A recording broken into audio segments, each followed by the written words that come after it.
Good evening, students. Welcome to Learners Academy. Good evening. So today we are going to start chapter number 15, probability. Sequence wise सबसे last chapter है, but हमारे course में सबसे last नहीं है, हमारे बचे हुए हैं अभी चैप्टर, बट सबसे पहले अपने को टर्म 1 का सिलेबस खत्म करना है and this will be the last chapter for the term 1 syllabus. एक बार सिलेबस खत्म हो फिर आगे की प्लानिंग करते हैं क्या करना है ना, रिवीजन करना है या पहले चैप्टर्स करने हैं, फिर आगे देखते हैं कितना टाइम बच पाता है हमारे पास, है ना। सबसे पहले प्रोबेबिलिटी आज शुरू करके और इस चैप्टर को खत्म करते हैं। तो what is the meaning of probability? Everyone knows what is the meaning of probability? Possibility. Possibility मतलब पॉसिबिलिटी का ही सिनोनिम है प्रोबेबिलिटी, ऐसे मान सकते हैं अपन, है ना। इसको अपन हिंदी में कहते हैं संभावना। क्या कहते हैं? संभावना। देखिए, हम कोई भी काम करते हैं, एनी वर्क, कुछ भी करें हम, हर एक चीज में रिस्क होता है कि नहीं होता है? जैसे एक बिजनेसमैन है, वो बिजनेस करेगा तो उसमें रिस्क है या नहीं है? मान लो उसने रॉ मटेरियल खरीद के रख लिया, उसने ये सोचा होगा कि दिवाली सीजन है, मेरी अच्छी बिक्री होगी, दुकानदारी होगी, और मान लो कोरोना हो गया, लॉकडाउन लग गया, रिस्क, बर्बाद हो गया। वो उसने 10-20 लाख रुपए का माल खरीद के रखा था और उसका माल भी कुछ ऐसा ही था कि जो मतलब ज्यादा ड्यूरेबल नहीं है, मतलब लॉन्ग लास्टिंग नहीं है, तो वो खराब हो गया, सड़ गया, या कैसा भी उसका माल था, जो भी था, तो उसको नुकसान हो गया। उसने जैसे माल लिया वो तो पैसे लेगा ना उससे, उसको क्या मतलब। तो रिस्क है इस चीज में भी। अभी आप लोग पढ़ाई कर रहे हैं, अभी आपके पेरेंट्स आप पे इन्वेस्ट कर रहे हैं, आपकी फीसेस भर रहे हैं, आपके पेरेंट्स भी रिस्क पर खेल रहे हैं। जरूरी थोड़ा ना कि आप रिटर्न दे पाओ, जरूरी है कि आप रिटर्न दे पाओ, या सारे थोड़ा ना रिटर्न देंगे, या सारे अच्छा रिटर्न थोड़ा ना देंगे, ठीक है, वो भी रिस्क है। तो हम कोई भी काम करते हैं तो सब में क्या है, थोड़ा ना थोड़ा रिस्क शामिल। ऐसा कोई काम नहीं है जिसमें रिस्क शामिल नहीं है। सपोज करो एक मकान बना रहे हैं तो उसमें भी रिस्क है।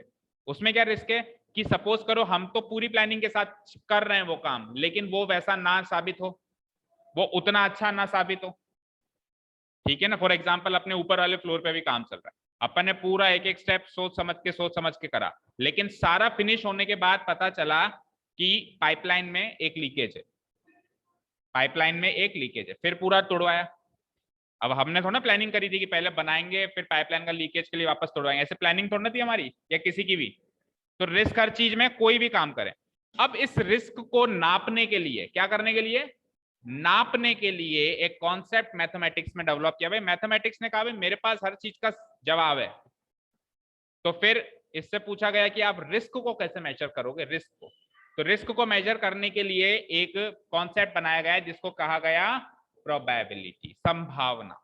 इसमें हम क्या करते हैं, संभावना को नापते हैं कि कितनी संभावना है। जैसे सपोज करो मैंने कहा कि आज बारिश होने की क्या संभावना है, तो किसी बच्चे ने कहा अच्छी संभावना है, किसी ने कहा नहीं नहीं सर ठीक ठाक संभावना है, किसी ने कहा कि बिल्कुल संभावना नहीं है। मैंने कहा आप तीनों के आंसर्स मेरे को प्रॉमिसिंग नहीं लग रहे, मतलब समझ नहीं आ रहा, आप तीनों के आंसर एक तरह के ही लग रहे हैं, कुछ अलग वे में आंसर दो। तो फिर जिसने कहा था कि बहुत अच्छी संभावना है उसने कहा कि सर मेरे अकॉर्डिंग 90% प्रोबेबिलिटी है।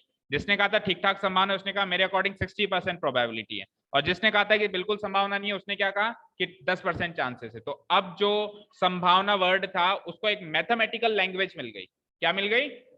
हालांकि है तो संभावना ही है, तो आपने 10% कैलकुलेट की फिर भी बारिश हो गई, आपने 99% कैलकुलेट की फिर भी नहीं हुई, है तो संभावना ही, गारंटी तो बिल्कुल नहीं है, ठीक है तो संभावना ही। लेकिन उस हिसाब से हम हमारी प्लानिंग तो कर सकते हैं ना भाई। अगर चांसेस अच्छे हैं तो हम हमारी प्लानिंग उस हिसाब से कर सकते हैं, चांसेस कम है तो हमारी प्लानिंग हम उस हिसाब से करेंगे। अब होना होगा वो तो होगा, लेकिन फिर भी हम हमारी तरफ से उस रिस्क को मेजर करते हैं, उसको जितना हो सके कंट्रोल करने की कोशिश करते हैं।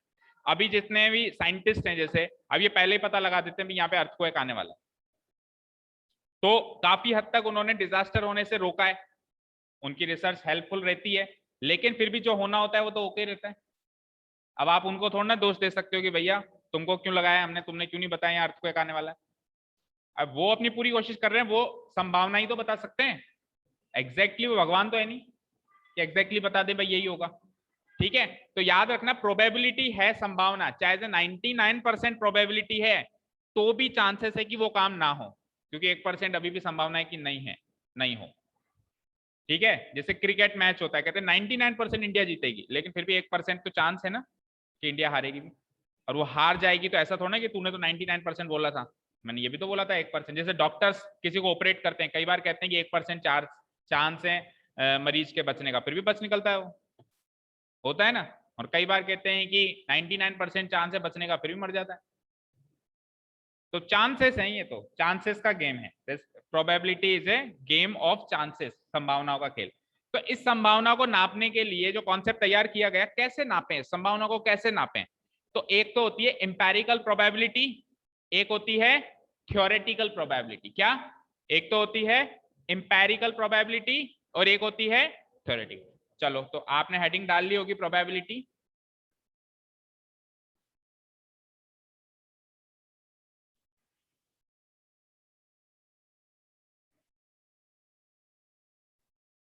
प्रोबेबिलिटी, ठीक है। अब जो डेफिनेशन है बुक में वो थ्योरेटिकल प्रोबेबिलिटी की है और एम्पेरिकल प्रोबेबिलिटी। प्रोबेबिलिटी क्या है तो उसको अपन सिंपल लैंग्वेज में लिख लेते हैं कि प्रोबेबिलिटी क्या है ना, डेफिनेशन वाइज नहीं लिखते हैं। तो मैं लिखता हूं प्रोबेबिलिटी इज द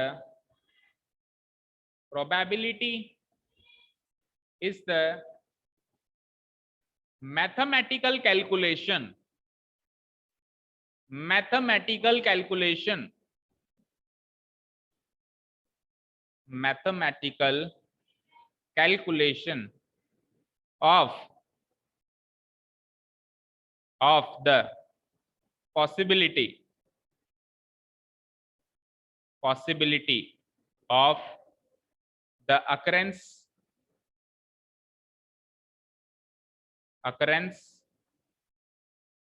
of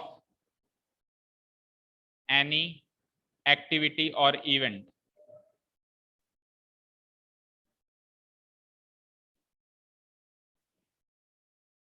ठीक है ना, कोई डेफिनेशन नहीं है, किसी बुक की डेफिनेशन नहीं है, ठीक है, जनरल बातचीत वाली डेफिनेशन है। क्या है? प्रोबेबिलिटी क्या है? मैथमेटिकल कैलकुलेशन है। किसका? किसका? किसी भी एक्टिविटी का, कोई भी क्रिया का होने की संभावना को मैथमेटिकली कैसे कैलकुलेट करे, तो वो इसका मैथमेटिकल कैलकुलेशन है। क्या है? Mathematical calculation. मैंने कहा इसकी प्रोबेबिलिटी बता, दैट मींस इसको मैथमेटिकली कैलकुलेट करके बता, एक नंबर दे मुझे, 90, 80, 70, 60 कितना परसेंट। ठीक है ना, क्लियर है? ठीक है। अब ये वैसे तो अगर हम बात करें तो प्रोबेबिलिटी का फॉर्मूला एक ही बनता है, लेकिन अब आपकी बुक में दो अप्रोच दी हुई है, तो दोनों अप्रोच से देख लेते हैं। इस अप्रोच से भी फॉर्मूला वही बनेगा, इस अप्रोच से भी फॉर्मूला वही बनेगा, पर एक बार अपन देख लेते हैं अप्रोच, क्योंकि एमसीक्यूज क्वेश्चन है, तो हो सकता है कि अप्रोच से रिलेटेड भी कोई क्वेश्चन आ जाए कि थ्योरेटिकल अप्रोच क्या कहती है और इंपेरिकल अप्रोच क्या। इंपेरिकल मतलब है एक्सपेरिमेंटल, एक तो होता है थ्योरी, एक होता है एक्सपेरिमेंट, प्रैक्टिकल जिसको अपन कहते हैं।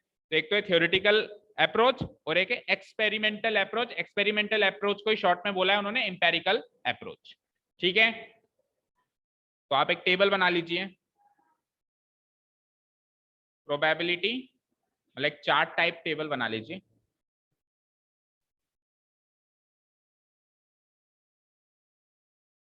One is empirical probability, bracket में मैं लिख देता हूं एक्सपेरिमेंटल। इंपेरिकल कहूं या फिर एक्सपेरिमेंटल कहूं, सेम चीज है।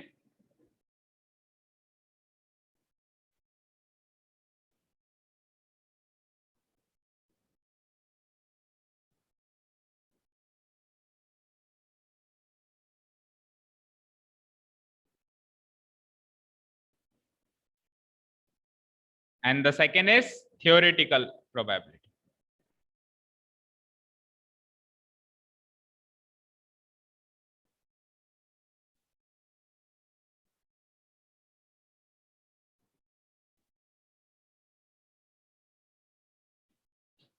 ठीक है,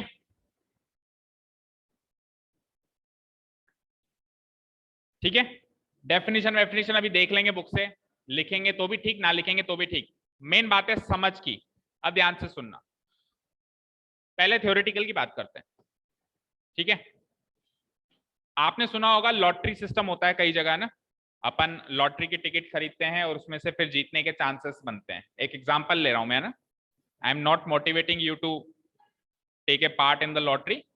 कल को कोई टिकट विकेट खरीद के बर्बाद हो जाओ, बोला सर ने बोला था, ठीक है ना, मैं नहीं कह रहा हूँ गैम्बलिंग करने के लिए, एक एग्जाम्पल दे रहा हूँ। तो लॉटरी की टिकट कोई आदमी खरीदता है, सपोज करो उसने एक टिकट खरीदी, मान लो 100 टिकट्स हैं और जो फर्स्ट विनर है उसको कार मिलेगी मान लो, तो उसने एक टिकट खरीदी, तो अब वो क्या होता है, रैंडमली उठाते हैं, एक कोई भी निकल जाता है उसमें से। तो 100 में से उसका चांसेस क्या है, एक का। अब वो अपनी संभावना बढ़ाना चाहता है, तो वो एक की जगह 2 टिकट खरीद सकता है, 2 की जगह 3 भी खरीद सकता है, 3 की जगह 10 भी खरीद सकता है, 20 भी खरीद सकता है, पर उतने ही पैसे लगेंगे। अब 20 खरीदने के बाद गारंटी तो अभी भी नहीं है कि उसका ही निकलेगा, उन 80 में से निकल जाए, तो उसके 20 के पैसे गए। 100, सुनो मेरी बात सुनो, अगर वो 100 खरीदेगा तो वहां पे जो सिस्टम होगा, वो सिस्टम 100% ऐसा होगा कि वो 100 टिकटें खरीदेगा तो शायद वो 100 टिकटों में गाड़ी से ज्यादा पैसे तो वैसे ही दे देगा, तो उसके बाद इतने पैसे तो गाड़ी खरीद लेगा ना। सिस्टम होगा उनका कुछ भी, ऐसे तो हर कोई 100 खरीद ले फिर, है ना। 100 खरीदने का प्राइस ही इतना होगा कि वो गाड़ी से ज्यादा होगा, इसलिए वो 100 खरीदने के बारे में सोचेगा भी नहीं, ठीक है ना, या जो भी होगा अपन लोग क्यों सोचें अभी।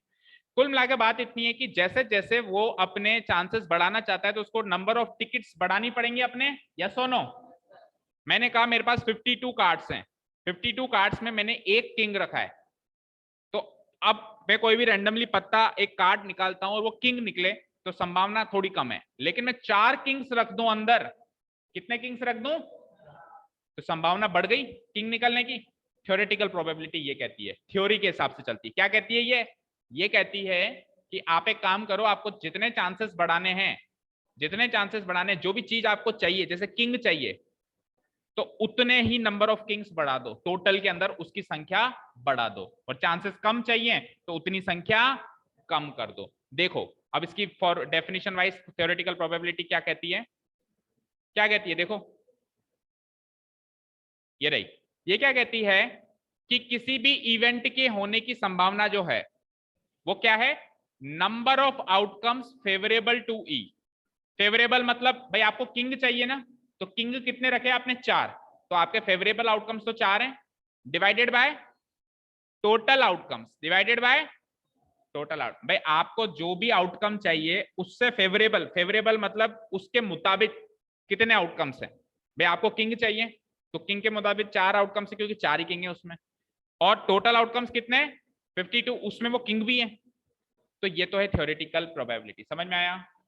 टोटल के अंदर जो भी आपको चाहिए वो फेवरेबल चीज बढ़ाए जाओ तो चांसेस बढ़ते जाएंगे, वो फेवरेबल चीज घटाए जाओ तो चांसेस घटते जाएंगे।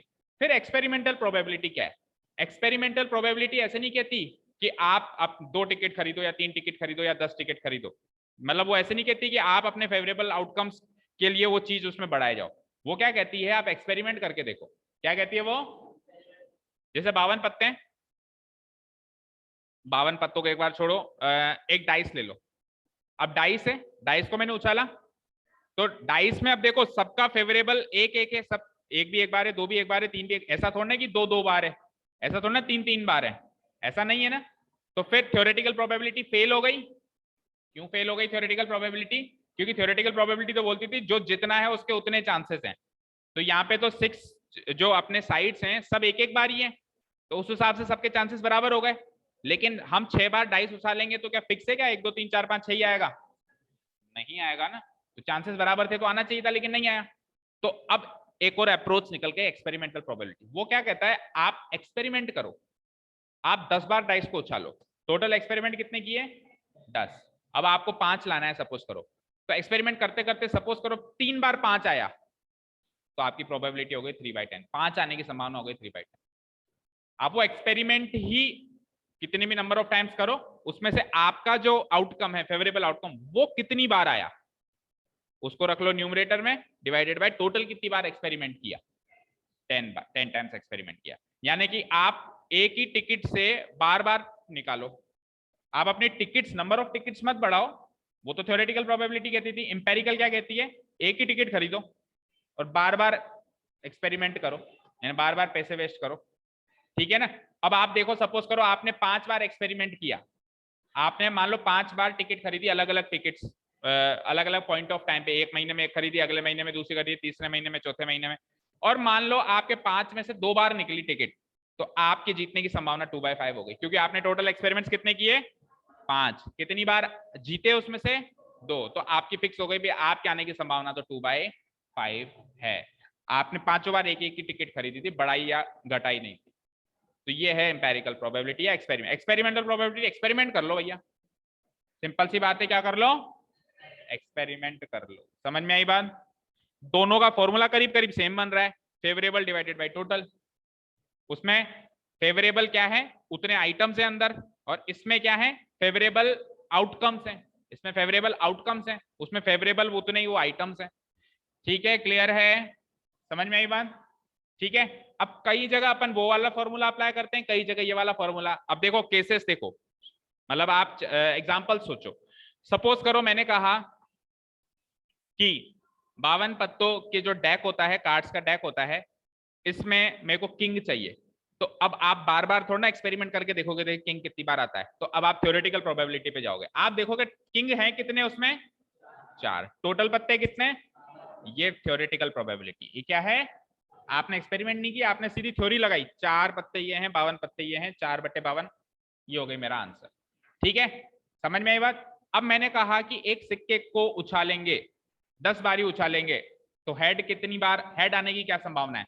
तो आप 10 बार उछाल लोगे, आपने देखा यार हेड इसमें से 7 बार आ रहा है, हेड इसमें से कितनी बार आ रहा है, तो 7/10 हेड आने की संभावना हो गई। ये क्या है, एक्सपेरिमेंटल प्रोबेबिलिटी। ये क्या है, एक्सपेरिमेंटल प्रोबेबिलिटी। जैसे सपोज करो 2 प्लेयर्स हैं, मैंने कहा दोनों में से जीतने के चांसेस किसके ज्यादा हैं, इसके जीतने की प्रोबेबिलिटी क्या है, इसके जीतने की प्रोबेबिलिटी क्या है, बताओ।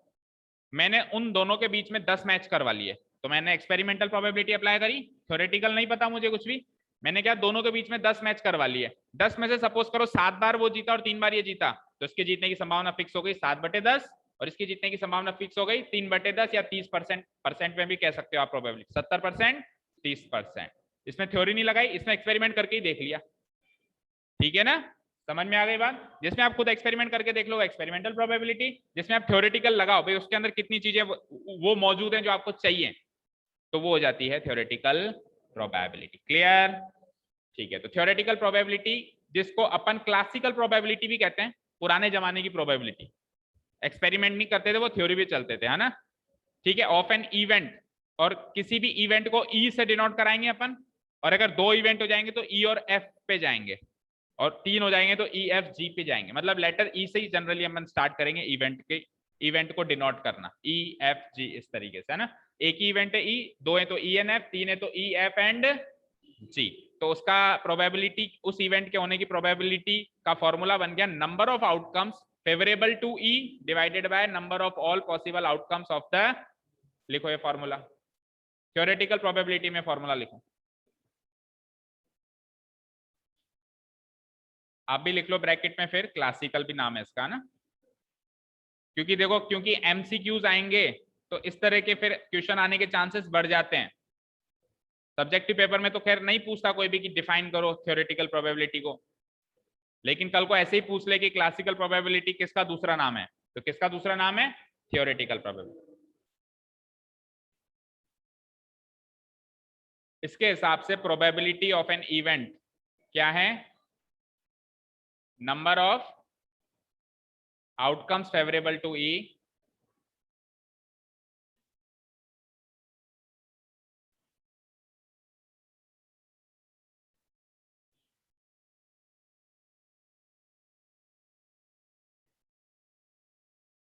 number of outcomes favorable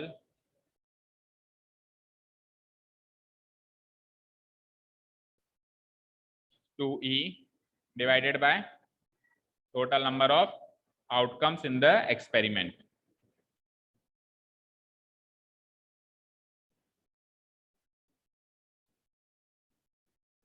अब देखो यहाँ पे 3 वर्ड हैं जो बच्चों को बहुत तंग करने का मतलब कंफ्यूज करते हैं। एक वर्ड है आउटकम, एक तो वर्ड है आउटकम, दूसरा वर्ड है एक्सपेरिमेंट, तीसरा वर्ड है इवेंट। बच्चे अक्सर कंफ्यूज होते हैं कि इवेंट क्या है, एक्सपेरिमेंट क्या है और आउटकम क्या है। तो एक एग्जांपल से क्लियर कर देता हूं सब, ठीक है, एक एग्जांपल से क्लियर कर देता हूं। एक कॉइन को मैंने 10 बार उछाला, तो कॉइन का 10 बार उछलना, कॉइन को 10 बार उछालना, ये पूरी चीज तो है एक्सपेरिमेंट। ये पूरी चीज क्या है, पूरी चीज क्या है, मेरे को चाहिए हेड, मेरे को क्या चाहिए, तो हेड का आना है इवेंट, हेड का आना है जो मुझे चाहिए, जो फेवरेबल है वो होता है इवेंट। एक्सपेरिमेंट तो टोटल होता है, कॉइन उछल रहे हैं 10 बार, ये है पूरा एक्सपेरिमेंट। उसमें से मुझे क्या चाहिए, हेड चाहिए। तो हेड का आना क्या हो गया, इवेंट हो गया। जो आपको चाहिए वो हो जाए तो इवेंट ही है भाई। समझ में आ गई ना बात। जो आपको चाहिए और वो हो जाए तो एक तरीके का इवेंट ही है आपके लिए। तो आपको जो चाहिए वो मिल जाए, वो इवेंट। आउटकम क्या है, जो एक्चुअली निकल रहा है। आउटकम क्या है, जो एक्चुअली निकल रहा है। ठीक है। अब जैसे कि एक एग्जांपल लेते हैं। एक मैच चल रहा है, फुटबॉल मैच चल रहा है, ठीक है, ब्राजील वर्सेस रशिया। ठीक है, तो ये तो हो रहा है एक्सपेरिमेंट, ये तो हो रहा है एक्सपेरिमेंट। मैं चाहता हूं ब्राजील जीत जाए, तो ब्राजील का जीतना हो जाएगा इवेंट। अब ब्राजील जीती या रशिया जीती या जो भी जीती, वो है एक्चुअल आउटकम। वो क्या है, एक्चुअल आउटकम। आउटकम वो भी हो सकता है जो आप चाहते थे, और आउटकम वो भी हो सकता है जो आप नहीं चाहते थे। ठीक है, तो अब आप इस फॉर्मूले को पढ़ो। Total number of outcomes in the experiment. Experiment में टोटल कितने आउटकम्स हुए, ठीक है ना। जैसे सपोज करो डाइस को उछाला, तो डाइस को उछलना तो एक्सपेरिमेंट है। इसमें से टोटल नंबर ऑफ आउटकम्स कितने आ सकते हैं, 6।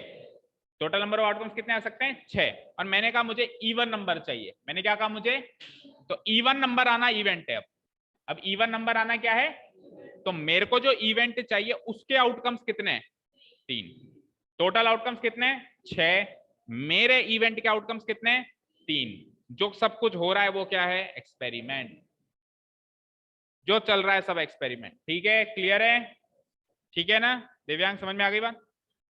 ठीक है, अब एक बार ये एम्पेरिकल प्रोबेबिलिटी की भी फॉर्मूला वाइज डेफिनेशन, फॉर्मूला लिख लो इसका। हालांकि काम ज्यादा अपने को ये क्लासिकल प्रोबेबिलिटी आएगी, मतलब ये फॉर्मूला ज्यादातर यूज आएगा क्वेश्चंस को सॉल्व करने में।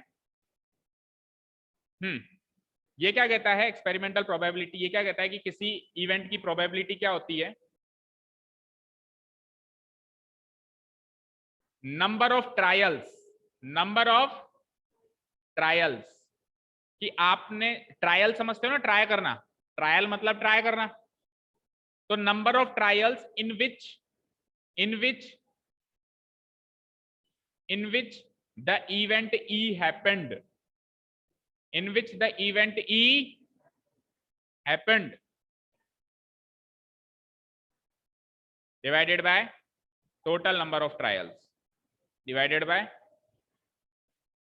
Total number of trials. अब देखो, एक ही क्वेश्चन का आंसर दो अलग अलग अप्रोच से अलग अलग लेके आता हूं मैं। एक ही क्वेश्चन का आंसर, क्वेश्चन एक ही पूछूंगा मैं, लेकिन दो अलग अलग अप्रोच लगाऊंगा तो आंसर अलग अलग आएगा। ये हो गया यहां तक। इमेजिन करो मैंने आपको कहा कि एक कॉइन को उछालते हैं तो उसमें हेड आने की संभावना बताओ। सिंपल सा क्वेश्चन है, एक कॉइन को उछालते हैं तो उसमें हेड आएगा, इसकी संभावना कैलकुलेट करके बताओ। थ्योरेटिकल अप्रोच क्या कहेगी कि हेड को कॉइन को उछालना है एक्सपेरिमेंट, उसके पॉसिबल आउटकम्स क्या कितने हो सकते हैं, कितने हो सकते हैं, 2। तो उसको तो रख दो नीचे, टोटल नंबर ऑफ आउटकम्स। उसमें से उन 2 में से आपको जो चाहिए वो फेवरेबल आउटकम्स कितने हैं, आपका इवेंट है हेड आना, तो आपके इवेंट के अनुरूप कितने आउटकम्स हैं। तो थ्योरेटिकल प्रोबेबिलिटी के हिसाब से हेड आने की संभावना 1/2 है। एक्सपेरिमेंटल कुछ और ही कहता है। ये क्या कहता है कि मैं तो 10 बार कोई नहीं उछालूंगा, कहीं ऐसे भी कह सकता है कि 100 बार उछालूंगा, उसमें उसकी मर्जी चलेगी। अब 10 बार कॉइन उछालते टाइम अगर 7 बार हेड आया तो वो हेड आने की संभावना 7/10 मानेगा। ये भी हेड आने की संभावना है, ये भी हेड आने की संभावना है। ये थ्योरेटिकल है। थ्योरी क्या कहती है कि 2 में से 1 बार हेड आता है। प्रैक्टिकल उसने करके देखा, तो उसने तो 10 बार उछाला, उसमें 7 बार ही आया, तो वो हेड आने की संभावना को क्या मानेगा, 7/10। ठीक है, मैच चल रहा है, क्रिकेट मैच चल रहा है, 2 टीम है, टीम ए टीम बी। बताओ टीम ए की जीतने की संभावना कितनी है, 1/2। थ्योरेटिकल तो 1/2 थ्योरेटिकल। अब प्रैक्टिकल, एक्सपेरिमेंटल। तो एक्सपेरिमेंटल के लिए पुराने रिकॉर्ड पे जाओ, पिछले 10 मैचों में टीम ए 9 बार जीती है, तो हम कहेंगे ना यार 9/10 है, कहेंगे 9/10 है। तो पिछले रिकॉर्ड की जब बात करी, 10 मैच 10 बार जब वो आमने सामने भिड़े, टीम ए 9 बार जीती, तो इतना सुनते ही अपन कहते हैं ना यार इसमें तो टीम ए जीतेगी, कहते नहीं कहते हैं। जैसे ऑस्ट्रेलिया बांग्लादेश, अब ऑस्ट्रेलिया बांग्लादेश एक बार बस बांग्लादेश ने हराया था ऑस्ट्रेलिया को, मुझे याद मैच मैंने देखा, कोई कम से कम 20-25 50 मैच हुए होंगे मान लो। तो अब आज अगर ऑस्ट्रेलिया बांग्लादेश का मैच होगा तो आप ऑस्ट्रेलिया के जीतने की संभावना 99% कहोगे। क्यों कहते हो भाई, दो टीमें हैं तो आधी आधी संभावना होनी चाहिए, लेकिन नहीं कहोगे आप, वो थ्योरेटिकल संभावना है आधी आधी। प्रैक्टिकल एक्सपेरिमेंटल संभावना क्या है, नंबर ऑफ ट्रायल्स के हिसाब से, नंबर ऑफ ट्रायल्स 50 हुए थे, उसमें से 49 टाइम्स ऑस्ट्रेलिया जीती थी, तो फिर आप संभावना एक्चुअली 99% कहोगे। समझ में अब क्लियर हो चुका होगा, थ्योरेटिकल प्रोबेबिलिटी और एक्सपेरिमेंटल प्रोबेबिलिटी।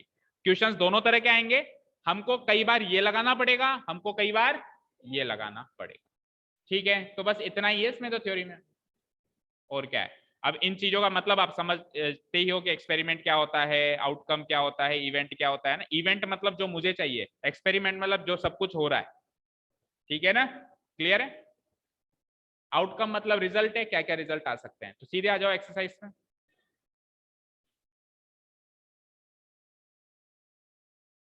वैसे आपकी क्लास 10th लेवल पे प्रोबेबिलिटी बड़ी आसान है, बड़ी स्कोरिंग है, 3-4 नंबर की आएगी, जो छोड़ के मत आना, और बहुत अच्छी है, मतलब बहुत स्कोरिंग चीज है, आप आसानी से इसमें स्कोर कर लोगे।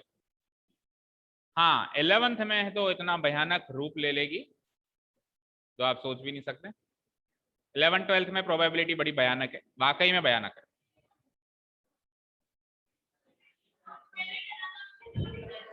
डराता नहीं हूं मैं, सच्चाई से वाकिफ करवाता हूं। देखो मेरी बात सुनो, कोई चीज आना ऐसे डरती है, ऐसे चलती है ना, मैं स्टेप बाय स्टेप, तब तो ठीक है। अब कोई चीज क्या है, मैं खुद कहता हूं कि 10th में बहुत इजी प्रोबेबिलिटी दे दी इन्होंने। 10th में जो 11th में जो उन्होंने लेवल बढ़ाया ना, उसका आधा लेवल 10th में ही बढ़ाना चाहिए था। मैं तो ये कहूंगा कि 10th में और 9th में प्रोबेबिलिटी सेम ही है, कोई हल्का सा कोई 19-20 का फर्क है। जो 9th का लेवल था प्रोबेबिलिटी का, वही 10th का लेवल, उन्होंने बढ़ाया ही नहीं, कुछ लेवल ही नहीं बढ़ाया। तो मैं इसलिए कह रहा हूँ 11th में फिर एकदम से बढ़ा दिया उन्होंने, तो मैं वही कह रहा हूँ 11th का थोड़ा सा 10th में डाल दो। हाँ क्या, तो वो फिर वो बच्चे ऐसे भी तो कहते हैं कि सर आपने बताया क्यों नहीं, इतनी भयानक है, हमने आपके चक्कर में मैथ्स ले ली। ऐसे ऐसे ऐसे बच्चे भी मिले हैं मुझे, और ऐसे बच्चे ने भी, ऐसे ताने भी सुनने को मिले। तो इसलिए क्लियर कर देता हूँ भैया, 11th में मैथ्स, 11th एंड 12th में मैथ्स काफी अच्छे लेवल की है, अच्छे लेवल की है काफी। हाँ जी आ जाओ।